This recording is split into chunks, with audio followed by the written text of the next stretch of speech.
Production funding for Behind the Headlines is made possible in part by the WKNO Production Fund, the WKNO Endowment Fund, and by viewers like you. Thank you. The Memphis City Council on priorities for the year ahead, tonight on Behind the Headlines.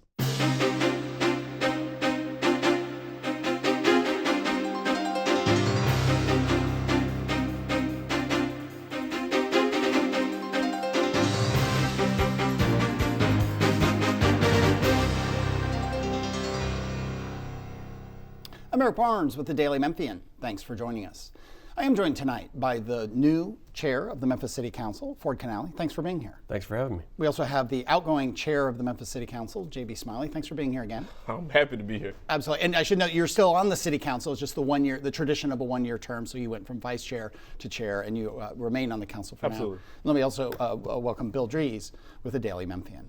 I'll say before we get started, we'll talk about a lot of things today. The budget, we'll talk about public safety, we'll talk about all kinds of things we can get to with both. But we're taping this Thursday morning. There's obviously predictions at this point of a big storm event tomorrow, so we're not talking about that. And these guys aren't just hanging out here while their constituents are buried in snow and ice. So I want to say that up front. As we end of the year, we've done a number of stories about crime being down. The stats are down. They're trending in a direction I think everyone welcomes. The violent crime rate was down. Homicides down 25%. Guns stolen from cars down 25%. Car thefts down 40%. And car break-ins 19%. A lot of good numbers. Some, I think, aggravated assaults was about even. But all those are from historic highs, right? Mm-hmm. So I guess I'll start with the new chair here. What do you want to see in the next year in terms of the city's part of the criminal justice system, the public safety system, which is primarily the police? And I should always remind people, you all don't have control over the judges, the judicial commissioners, bail, the DA, the judges. All those other parts are not under the city's purview, but the police department obviously is a big part of this. So what do you want to see in this upcoming year? Yeah, so I think all of us would like to see Part 1 crimes come down further. I think they're trending in the right direction, but we're not there yet. It's still a work in progress. Obviously, we want our homicides to come down. They were in 2024, they were the lowest level since 2020, I believe. So our job is to give the police their resources they need to do their job effectively. And I think with the promotion of four new deputy chiefs, having some new eyes and some new leadership is helpful, but always constantly trying to recruit and retain good officers to do the work of the Memphis Police Department, which is a very tough job. It's hard to recruit police officers anywhere right now, but especially in a high crime city. So we need to do everything we can to support them. I think for long term, we still have police stations that we need to be either rebuilt or renovated. We need to get their fleet to where it needs to be. That's the cars, the squad cars. Correct. But also, I've learned over the last few months that aviation also needs some love, and so that's a big expense for a new helicopter. But we need to give them everything they need to effectively do their job. And Chief Davis has been interim for this past year. I imagine the mayor's going to come forward and want to make her permanent. Where do you stand on her being the permanent police chief? I support her being the permanent police chief. Let me bring in JB. Things you want to see, and again, where do you stand on Chief Davis's future? Okay, so I think where we need to go is essentially where Chairman Canale left off. We need to pay particular attention on the number of officers we have in our communities. We have to do a better job of recruiting officers, and we have to find ways to make sure when they work here, they stay here. And I think for me, it's about allocating resources to recruitment, because we need to increase the number of officers we have in our community so that we can get to the point where people can feel safe in their homes and their community. We do that by implementing more robust community policing efforts. And then as it relates to the police chief or the interim police chief, what I support is what the people want. And I want to make sure that the mayor's administration, the police officers who are in command, and also the police association are walking lockstep. I think if we can do that, we get to a point where everyone is happy when they're working and doing the best job for the people of Memphis. Let me bring in Bill. To that point, do you think that all of those players in the police department and law enforcement walking in lockstep, do you think that there has been a change in that in the year or so that we've had an interim police director? Well, I think what you saw, what you're seeing currently, why the police seem to be more attentive to what's happening in the community. You see them getting in a rhythm of working together, having more dialogues, better conversations, in the hopes of that they can continue to work together collectively and collaboratively to put the people of Memphis first. And I think that's always has to be the goal. It can't be about personalities. It can't be about who has authority. It has to be about how do we put our constituents in the best position. Our job is really simple. You can just, to synthesize it into one line. We have to provide for the general welfare of the people who call Memphis home, and I think that's where we're headed. Mr. Chairman, you were very vocal about the need for tighter state laws on reckless driving, things like that, at the state level, and for the DA's office to prosecute those cases. And state laws have changed. Cars can now be seized as a result of that. So are the laws being used? They are, but we also have to work within the constraints of our MPD policy. So, we have a no chase policy, but that's where the state has come in and been a big help to us by sending more THP officers here. Because they will, Highway Patrol. Yes, because they will pursue. And the more officers that they allocate to Memphis and Shelby County, the better, because they work in great collaboration with MPD. And if they take care of our interstate system, that can push more of our officers into the city to focus on what they need to. So yes, the short answer is yes, they are being addressed, but we do have to have the follow through from the DA and the judges and judicial commissioners. Do you think that MPD's chase policy should change? Personally, I do, but that's coming from Ford Canale. That's not coming from, and I'm not the police chief. I know that MPD has their own reasons, and the mayor may have his own reasons, but that's just coming from me personally. Mr. Chairman Emeritus, do you think the chase policy should change? Well, I think I was at the eye doctor yesterday, and a young lady was talking about what happened in Byhalia. What happened in Byhalia, an officer was chasing an individual who was fleeing. The individual was fleeing who did not have their lights on, and just an older gentleman who was just driving about his way was struck by that vehicle and passed away. Not only did the person driving the vehicle pass away, it paralyzed the other individual in the car. And I think when you think about the chase policy, is it absolutely necessary to chase on some instances? Possibly, absolutely. There are some times where you have to absolutely chase. But if it's a person with a misdemeanor with a taillight, do we need to chase? I think there's a fine balance that we have to strike with putting people who have nothing to do with a crime in harm's risk with the people who are committing crimes. I think the policy should be we're only chasing when it's absolutely necessary, when someone's lives are at stake. You bring up the taillights and the kind of minor offenses. The DOJ, the federal DOJ report that came out some weeks ago, criticized MPD for arresting people for minor offenses, for pursuing the smell of marijuana coming from a car, broken taillights, expired tags. But MPD, our Aaron Fleming, who covers public safety for us, did a ride along with the police in one of these saturation patrols where they're going into neighborhoods, and they are pulling people over with expired tags and the smell of marijuana and what critics, I don't know if this is a neutral phrase or not, but critics will call sometimes pretextual stops, right? The council debated that, I think, a year and a half ago, about whether or not MPD should be doing pretextual stops. I'll go to you.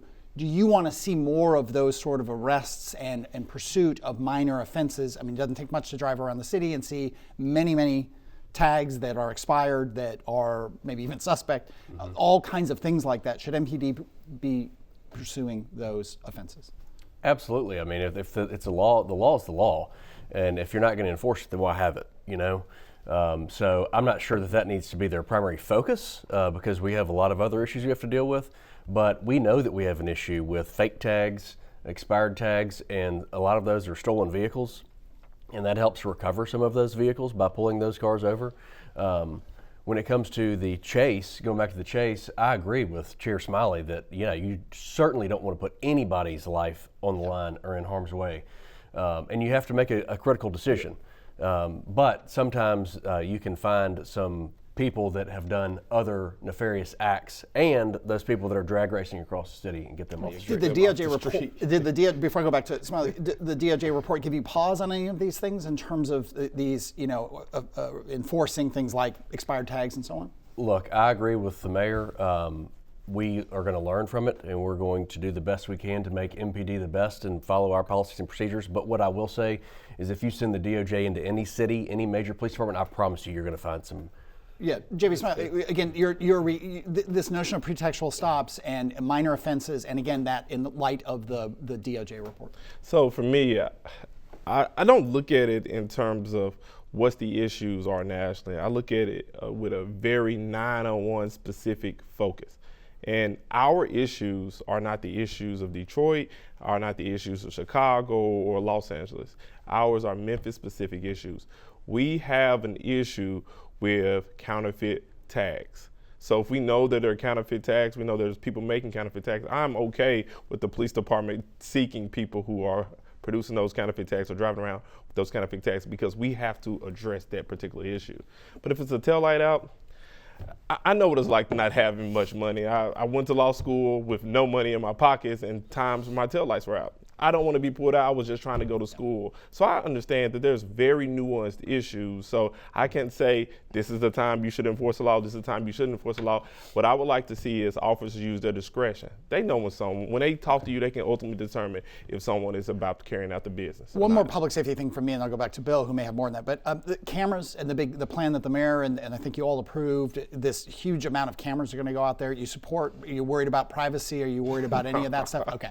No. But I mean, yeah. Go I ahead. think the cameras are a great tool. It's proven that police departments across the country have used them, and especially when you're an understaffed police department. Cameras, drones, anything that can help when you don't have human capital on the ground, I support it. Yeah. Same Ditto. with you. Ditto. Okay. Ditto. Let me go to Bill. Do you think that the city, in assessing the DOJ report, do you think that the city needs oversight from a federal court to, in effect, hold its feet to the fire on whatever reforms there might be? I just think it's hard for an agency to police itself or to make sure that it's implementing policy. I do believe that we have areas of improvement. So does every independent agency across the country, whether you're talking about local government, whether you're talking about federal government. We can all be better. What I do understand is, there's some concern. I understand it could cost us more money. I understand all these things, but for me, I try to balance it with how do we put people in the best position? How can we make sure that we are making a step toward progress? And I don't necessarily know if it needs to be a federal agency or a federal court, but I do believe in independency of someone making sure we're implementing what we need to implement.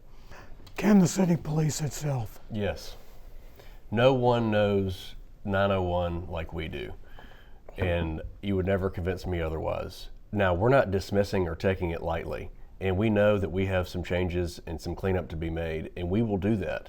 But we don't need someone looking over our shoulder who doesn't know Memphis and its own unique challenges telling us what to do. Now, we admit that some mistakes were made with some officers, and we will correct that. But we don't need Big Brother coming down here telling us what to do when they don't know the landscape of Memphis. So to piggyback off what he's saying, what I did not say is I believe federal courts should come in and tell us what to do, but what I still believe there needs to be some type of independent, whether it's a collection of people who live in the city of Memphis who have an expertise in law enforcement, or whether it's retired officers who used to work for the Shelby County Sheriff. But I just believe that it has to be a result, or has to be some type of agency that has ties to our community. Everything I talk about is 901. You can't tell me how to govern 901 if you don't spend any time here. I just have a hard time with that.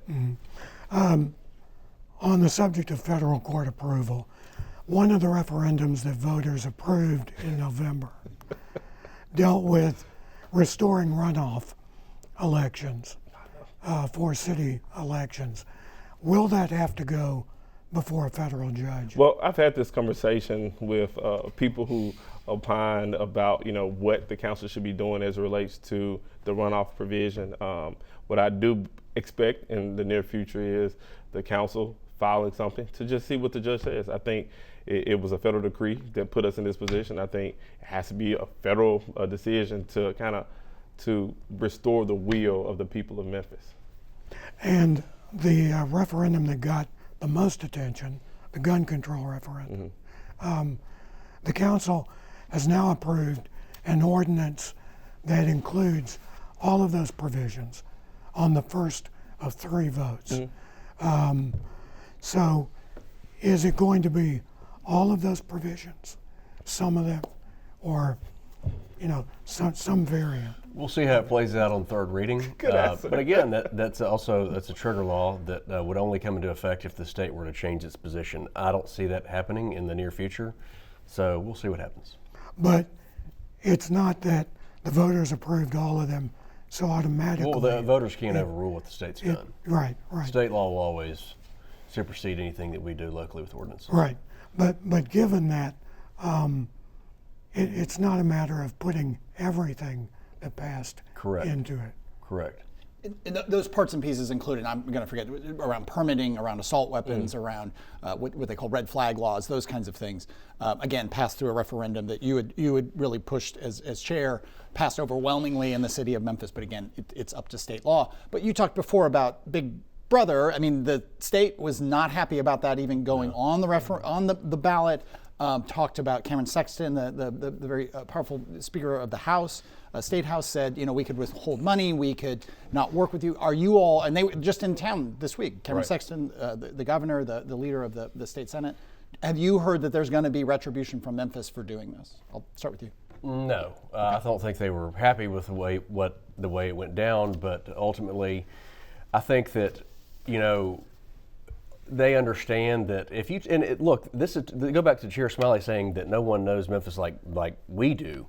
Talking to local law enforcement, talking to citizens about the permitless carry, no one that I've talked to thought that there was a problem with having to have a permit to carry. So why fix something that wasn't broken? But also for law enforcement side, for their fear, and they have to assume that everyone is carrying. And their risk of walking up to a vehicle or going into a store, whatever, that every single person, that brings a lot of fear into their lives and them doing their job. Let me segue. We have about 9 minutes left in the show here. And one of the biggest issues that civically in the city, the county right now that people are talking about is one over which you all don't have a whole lot of authority, which is Memphis Shelby County Schools. And the fight is a tame term for it, between the school board and the superintendent. But the city does have some role. I mean, you all voted down the permit for a new high school that the system was going to build in Cordova. You all have talked about, the mayor certainly has talked about funding certain programs, select programs, and there are other outside entities that fund programs in the system. I'll just ask you as an observer and someone, the vast majority of students in the Memphis Shelby County school system are Memphians. Your take on what's going on with the fight between the superintendent and the school board? I'll start with you. Yeah, I think it's a total mess. I think that we've got to put the students first and put petty politics aside and do what's best for our students so that we get them educated up, because there are a tremendous amount of job opportunities and businesses that want to come to Memphis, but they want to know, can you fill the pipeline of workers? So I think they need to come together. I would go back and just say that this is one of the reasons why I supported a consolidated government, so that there's not basically three separate branches of a government with Shelby County, Memphis, and then you add in the school board as a third, so that everybody can get on the same page. Until we can start working together and lock arms on certain issues, I don't think we ever move forward completely. Your take on it? And you were on Fagan's transition team, right? Or the coach of that team and all that. So I mean, do you think what's happening to her is fair? Or? Well, I don't get into whether what's happening to us fair. I just go back to what's our purview. We don't necessarily have purview over the schools. I believe that they have to make that decision for themselves on how they want to move forward. But what I push strongly against is for the state saying they're going to come in and take over. I always remind people that the Achievement School District, a state-run school district, had the worst scores of any district that we had in our state. And it's akin to telling J.B. Smiley to teach a dance class, I don't dance. All of the results will be bad.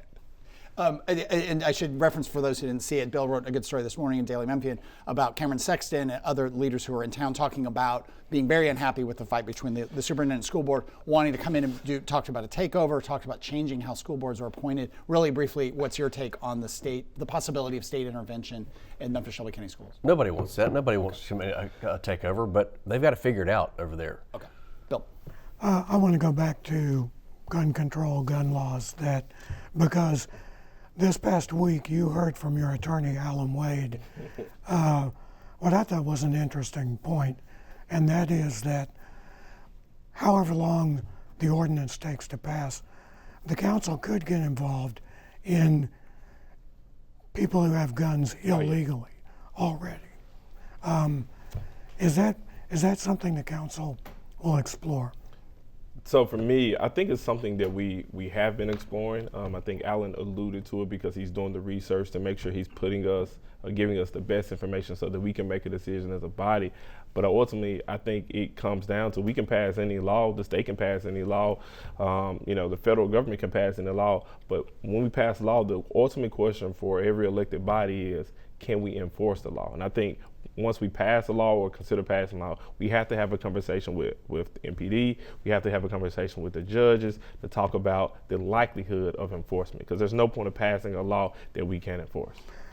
Mr. Chairman, to his point though, when a police officer approaches a car and they see a gun, or they approach someone on foot and they see a gun, they can't ask, do you have a permit That's correct. for it? Right. So how do you combat illegal firearms? So that's the hard part, and I think that I can speak for my friend here that's saying that we have no interest in taking guns out of responsible gun owners' hands. But when gun owners are not responsible with them and they leave them in their car, under their seat, in the glove box, whatever, the window gets broken out, and you get more guns in the hands of people that don't need to have them, that becomes a problem. Yeah. So what can we do? We're exploring on how we get the guns out of the people's hands that don't need them and can't legally have them, especially Even under the present laws, right? Well, I mean, again, like what he said, we'll see what we can do legally. We're not going to exceed what we can do legally, but we do want, the people of Memphis made it clear that they want less guns on the streets. And it's not the responsible gun owners that, before this law passed, the permitted carry holders and everybody else, the hunters and nobody is interested in taking any of their guns or their rights away. But there are a lot of bad actors on the streets that have them and have no business having a gun. We're just a couple months left, so we'll go through some things maybe quickly here. MATA is a disaster. I think there's no, that's just an objective statement, not a qualified statement. But you all were on council. I mean, did you not know what was going on with the financial? You're shaking your head. I think there's some people who are like, how did the mayor's office not know what was going on? How did the MATA board not know how bad the situation was? That's a great question. I knew that it was bad. I didn't know it was that bad. I knew they needed some additional funding, and we were exploring ways to maybe look at doing some things differently, but also finding, we passed having through Transit Vision having its own dedicated funding source, which doesn't really level up until several years down the road. But I would say that the problems were hidden pretty well financially. Is it time to just clean house, maybe bring in a third party outside service? I mean, what is the solution going forward? Because the city needs transit. I'm going to be clear. I don't think the solution is TransPro. If you look at the gentleman, that's the outside consultant. That's the outside consultant who's essentially trying to assume the CEO role of MATA. My issue with that organization is when he led his organization in Charlotte, there was an article just came out in Charlotte that talked about they're just now cleaning up the mess that he left behind. That's problematic. And if you look at what the council said about him when he led Charlotte, they said he was a disaster. I have a hard time bringing someone that was in a position. But does it need new leadership? I don't necessarily know if it needs new leadership. What I do believe is I know that this board, new MATA board, came in with a specific goal of righting the wrongs that happened in the past. They are focused and they're going to give Bakar whatever she needs to be successful. Bakar Malden, the CEO, who's on a few months ago, was on and answered a bunch of great questions. People can get that at WKNO.org.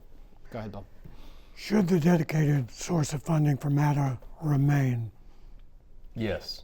Yes, with oversight from the MATA board and with this new engaged council. We're going to pay more attention to MATA than we have ever before. We have not been as hands-on with MATA. We usually get the information from the president and we say, okay, this sounds good, looks good, but you're going to get a lot more questions now.